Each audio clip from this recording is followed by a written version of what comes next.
기독교에서는 사랑과 용서를 중요한 가치로 가르칩니다. 하지만 성경을 자세히 들여다보면 그 메시지와 상반되는 이야기들도 등장하는데요. 사도행전 5장에는 아나니아와 삽비라라는 부부가 교회의 헌금을 속였다는 이유로 즉사하는 사건이 기록되어 있습니다. 단순한 거짓말이 생명을 앗아갈 만큼 큰 죄일까요? 신이 사랑이라면 왜 이렇게 가혹한 처벌을 내렸을까요? 오늘은 이 사건을 조금 다른 시각에서 분석해 보겠습니다. 1. 사건 개요, 아나니아와 삽비라의 죽음. 먼저 사건을 간단히 정리해 보겠습니다. 초대 교회에서는 모든 신자들이 재산을 팔아 공동체에 헌납하는 문화를 따랐습니다. 아나니아와 삽비라 부부도 땅을 팔았지만 판 돈의 일부만 헌금하고 나머지는 숨겼죠. 이를 안 베드로는 네가 성령을 속였다며 책망했고, 아나니아는 그 자리에서 즉사합니다.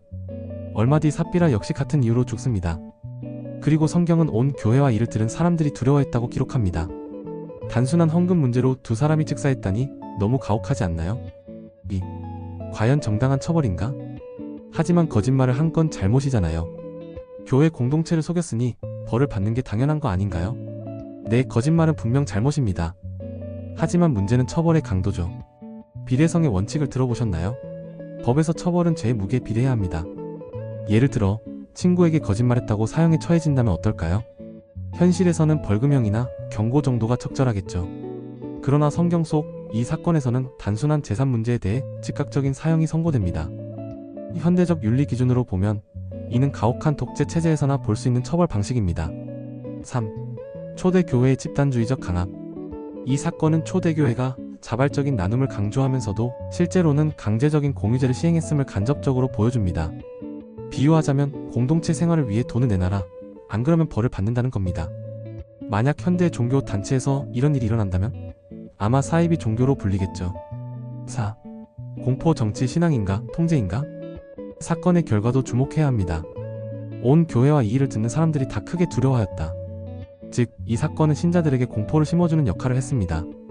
역사적으로 보면 종교 지도자들은 종종 신의 이름으로 공포를 조장해 신자들을 통제해 왔습니다. 중세의 마녀 사냥, 면죄부 판매, 심지어 일부 현대 종교에서도 지옥에 간다는 협박으로 신자들을 조종하는 경우가 있죠. 그렇다면 아나니아와 삽비라 사건도 단순한 신앙의 문제가 아니라 권력 유지의 수단이었을 가능성이 높습니다. 5. 신의 못은 사랑인가 독재인가? 기독교는 사랑과 용서의 종교라고 말합니다. 예수는 가늠한 여인을 용서하며 너를 정죄하지 않는다고 했습니다. 하지만 아나니아와 삽비라에게는 회개할 기회조차 없었습니다. 똑같은 기독교 안에서 왜 이렇게 다른 태도가 보일까요? 이는 교회 조직이 커지면서 사랑과 용서보다 통제와 규율 강화를 선택했기 때문일 가능성이 큽니다.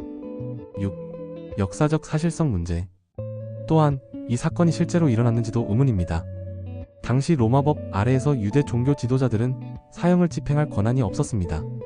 즉, 두 사람이 실제로 죽었다면 자연사였을 가능성이 높고 후대의 교회의 권위를 정당화하기 위해 과장되었을 가능성이 크죠. 이는 중세 교회가 지옥과 심판의 개념을 이용해 권력을 강화했던 방식과 유사합니다. 7. 결론 신앙과 공포의 경계. 아나니아와 삽비라 사건은 단순한 성경 이야기 그 이상입니다.